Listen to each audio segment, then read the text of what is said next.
liên bần khốn, ngẫu thi trắc ẩn, nhập mộng mị, minh chỉ tiền trình. Nghĩa là, thương người khó nghèo liền ra lòng trắc ẩn, đem vào chim đao chỉ tỏ việc đường trước. Có bài kệ rằng, làm lành phải giữ thiệt lòng cam, đừng muốn lời khen giả chí ham, hư dối tiếng chê nào khá đặng, trở thành bị nói việc gian tham. Mấy câu thi trên đây, ý nói việc làm lành phải giữ chắc thiệt, bằng làm chi muốn cho người biết mà khen. Muốn đặng việc tốt cho mình, đó là hư dối, ham tiếng khen chẳng có lòng chân thiệt, còn người nghèo khó cậy nhờ chẳng đặng, tuy có tiền bao nhiêu cũng khó nên việc lành thiệt.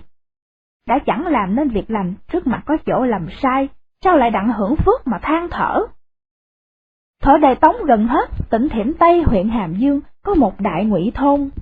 Trong thôn ở hơn mấy trăm nhà, hết nửa phần mang họ Vương là một tộc lớn. Trong tộc họ Vương có một người đàn bà quá, hơn 40 tuổi, sanh đặng một trai một gái, đều gả cưới rồi. Bà ở tâm tánh từ hóa, lòng hay háo thiện, hễ thấy con ai cũng như con mình, thường hay kêu con. Vì vậy trẻ nhỏ biết chừng, hễ khóc thì kêu má má. Bà nghe liền ứng nói, má đây con, má đây con. Người người kêu bà là Vương má má. Trong nhà giàu có, bình sanh hay làm việc lành, thương người tu hành, thường hay trai tăng bố thí, bái Phật tụng kinh, nên ai cũng biết bà là người lành.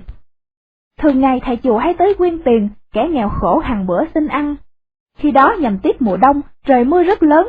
Vương má má ra đứng trước cửa, thấy hai người ăn mày đi đến, xin bà trợ giúp. Bà trách rằng, sao không đi làm mà ăn, để đi xin cực khổ, chắc làm biếng lắm, ham nhàn du hí, ai có cơm tiền dư mà cho bay.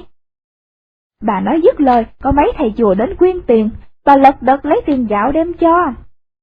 Hai người ăn mày thấy vậy hỏi rằng, bà sao ham thí cho thầy chùa mà không giúp kẻ nghèo khó, cớ sao vậy?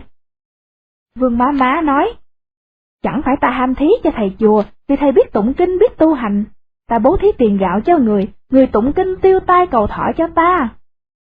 Còn giúp đỡ cho bọn bay, chẳng qua là ở trước nhà ta nói giỡn cho vui, nào có ích chi đâu. Hai người ăn mày nói, trong kinh dạy rằng làm ơn chẳng cầu trả, còn cầu trả chẳng phải làm ơn. Nay bà cho một chén gạo ít đồng tiền mà mong cầu cho tiêu tai thêm tuổi, như vậy sợ bà lầm chăng? Nói rồi bỏ đi. Có bài kệ rằng, bố thí chay tăng thiết việc lành. Đói nghèo khổ cực phải thương đành, chỉ cho tăng đạo không thương khó, mất chỗ công lành trước tỏ rành. Hai người ăn mày thấy bà chẳng chịu cho, nói rồi bỏ đi. Tới xóm trước, thấy một cái cửa lầu sơn đỏ, liền kêu một tiếng lớn, gia gia cầu giúp. Nhà ấy là nhà ông họ Vương tên là Hỷ, hiệu là Thanh Đức, mặt đỏ râu dài, thần sắc hẳn hoài có chí lượng lớn, ước chừng 40 tuổi ngoài. Lúc nhỏ có học thi thơ, công danh chẳng đậu, bỏ văn tập võ, thi đậu võ khôi làm quan Hiếu Liêm. Bữa nọ trời mưa lớn, Hiếu Liêm cùng người vợ là Châu Thị với con tên Thu Lan đang ngồi vây bếp lửa đốt hơ, vẳng nghe bên ngoài cửa, gia gia cầu giúp. Ông nghe liền ra coi, thấy hai người ăn mày, ông hỏi rằng, việc cầu gia gia tế giúp hay là gia gia cầu tế giúp? Hai người đáp rằng, việc chẳng khá tỏ, nói rõ ắt sinh nghi. Ông nghe nói chẳng nhầm lẽ, rồi cũng chẳng hỏi nữa, lại thầm tưởng đương khi mưa lớn dãy đầy trời đất, núi khuất chim bay không thấy, đường không người đi, sao lại thấy hai người mặc áo mỏng chịu lạnh? Ông liền động lòng trắc ẩn, bèn nói, mưa lớn lạnh lắm, hai người đi sao đặng? Thôi ở lại đây, bên cửa tôi có cái nhà trống, trong nhà có ván nhỏ nằm nghỉ cũng đặng, thỉnh hai anh vô nghỉ chân, để hết mưa sẽ đi. Hai người đáp rằng, như vậy tốt lắm. Ông liền mở cửa cho hai người vô nghỉ, rồi trở vào nhà biểu tôi tới dọn cơm cho hai người ăn. Có bài kệ rằng, ít người trọng nghĩa đặng khinh tài, chịu rước khổ nghèo thỉnh đáo lai, chỉ có khi xưa vương võ cử, bình sanh sẵn khái biết dồi mài. Hai người ăn mày ở tại nhà võ cử, tức Hiếu Liêm, 2 bữa mới hết mưa. Ý muốn dời, liền thấy võ cử đi đến, có đứa tớ gái tên Ngọc Khuê bưng một mâm rượu. Ông nói rằng, mấy ngày rày tôi không rảnh cùng hai anh chuyện vãng, vậy xin mời hai anh uống chén rượu luận đàm việc ấm lạnh, chưa biết hai anh chịu không? Hai người đáp rằng, rất hay. Rồi ông kêu Ngọc Khuê dọn tiệc mời ăn, hai người cũng không từ nhượng lễ, liền ngồi dùng hết 2 bầu rượu. Tiệc đã vừa say, ông hỏi rằng, tôi chưa biết hai anh tên họ chi, bình sanh làm nghề gì, xin hai anh tỏ bài. Đáp rằng, anh em tôi từ bé đến nay chưa biết buôn bán nghề chi, cũng không muốn tạo việc bó buộc. Tôi tên là Vô Tâm Xương, anh đây tên Kim Trọng. Võ Cử hỏi, ý tôi muốn giúp chút tiền vốn cho hai anh làm sanh lợi qua ngày thì khá hơn đi xin ăn khó nhọc, không biết ý hai anh tính sao? Kim Trọng nói, không đặng. Tôi bình sanh hay quen đạm bạc du nhàn, chẳng muốn việc ràng buộc tay chân. Ông nghe Kim Trọng nói biết không chịu, lại hỏi Vô Tâm Xương rằng, anh Kim Trọng không chịu sanh lợi, còn anh chịu chăng? Vô Tâm Xương đáp, tôi còn hơn anh đó nữa. Có nghe trong sách nói, gia kê hữu thực than oa cận, giả hạt vô lương thiên địa khoan. Nghĩa là, gà nhà tôi có lúa ăn mà nồi nước sôi gần một bên, chẳng biết bữa nào vô đó. Con hạt tôi ở rừng không lương thực, mà trời đất rộng rãi bay cao bay thấp tự lòng, khỏi ai ngăn đón. Như tôi thọ của này là cái mối ràng buộc mà nhục cầu lợi nhỏ, ắt thân này phải lao lực, sao đặng chỗ tiêu diêu. Vương Võ Cử than rằng, tỉnh thay, nghe hai anh nói thật thanh nhàn, chí đủ cao xa. Tôi xem hết cuộc đời trong thiên hạ, nhiều người trọng việc quan tước, lấy chỗ tiền bạc ân ái mà làm vui. Như hai anh nay theo việc thanh nhàn, vui riêng đạo đức, nào ai biết đặng.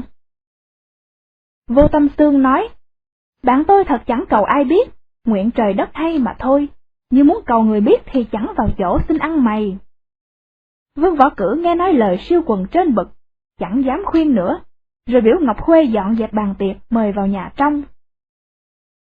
Bữa sau hai người thưa đi. Vương Võ Cử đưa ra ngoài xóm cách một dặm đường, trong lòng còn mến chẳng đành trở lại, đưa thêm một đổi, liền thấy cái cầu giữa đường, ông thầm tưởng. Xóm này chẳng có cầu, giống như cảnh lạ. Trong ý sanh nghi, ngó lại liền thấy Đại Ngụy thôn mù mù xa lắm. Ông đương suy nhiệm, kế vẳng nghe Vô Tâm Xương kêu, ông Hiếu Liêm mau lại đây nói chuyện. Hiếu Liêm ngó lại, thấy hai người ngồi tại đầu cầu, nghe Kim Trọng vỗ tay ca, ấy là muốn mở rộng cái ý của Hiếu Liêm. Ca rằng, của tiền tụ tán hề, áo mão lâu cũng hoại, có ai như ta hề, gửi thân cho thế ngoại. Chẳng thiếu tiền lương hề, khỏi mắc nợ oan trái, chẳng nói hơn thua hề, chẳng luận hưng cùng bại. Chẳng giao việc tục hề, khỏi bị người chê dại. Một áo bá nạp hề, 5 năm thường mặc hoài, rách lại vá lành hề, dơ giặt phơi tự toại, ban ngày mặc lên hề, tối thay làm mền cái. Chẳng sợ trộm tham hề, cũng không người quấy dại, thường giữ tiêu diêu hề, một lòng chơi thượng giái. Ai biết ý ta hề, thời phải cúi đầu lại. Phép ta vô cùng hề, khiến người ngàn năm toại, tiếc người chẳng biết hề, đem ơn trở làm hại. Vương Hiếu Liêm nghe ca dứt, rồi Vô Tâm Xương nói. Hiếu Liêm có lòng đưa xa, đáng đãi một chén rượu. Dứt lời, trong tay áo lấy ra bầu rượu, rót một chén mời Hiếu Liêm uống. Ông uống luôn 3 chén, liền quỳ lạy tạ ơn dường như uống đặng linh đơn, cười luôn 3 tiếng khí tượng hân hoan, rồi nằm trên cầu mê man như ngủ. Kẻ đâu Vô Tâm Xương chạy lại kêu, đừng ngủ, đi chơi cùng ta xem coi cảnh lạ. Vương Hiếu Liêm lúc đó say rồi, chim bao mơ màng đi theo Vô Tâm Xương một đổi, thấy có tòa núi cao cản lại giữa đường. Hiếu Liêm nói, núi cao làm sao lên đặng? Trong lòng còn sợ khó. Kim Trọng nói, theo đường của ta tự nhiên lên đặng. Hiếu Liêm liền theo Kim Trọng một khắc tới đảnh, rất xinh bằng phẳng, có một cái ao lớn, trong ao có 7 bông sen vàng, xinh tốt lạ thường. Hiếu Liêm thấy trong lòng ham muốn, khen rằng, bông sen tốt quá, làm sao hái cho tôi một bông? Ông nói vừa rồi Vô Tâm Xương nhảy xuống ao, 7 bông sen đều hái hết, đưa cho Vương Hiếu Liêm mà rằng, giao hết cho ngươi, phải gìn giữ cẩn thận. 7 bông sen này có 7 vị chân nhân là Khưu Lưu, Đàm Mã, Xích, Vương, Tôn. 7 người cùng Hiếu Liêm có duyên thầy trò, ắt có ngày gặp nhau đặng mở dạy đường đạo. Vậy phải nhớ hoài mới chẳng phụ lòng ta cho ngươi 7 bông sen này. Hiếu Liêm muốn trở về nhà, bèn hỏi rằng, chừng nào gặp hai anh nữa? Vô Tâm Xương đáp: Hội Kỳ Nguyên bất viễn, chỉ tại lưỡng cá tam, nhưng tùng ly xứ ngộ, kiều biên liễu vạn duyên. Hiếu Liêm nghe dứt liền bước chân xuống núi, sảy bị bên đường cản sợi dây vấp té xuống núi. Đừng nói lên cao mà chẳng dễ, phải biết xuống thấp mới gian nan.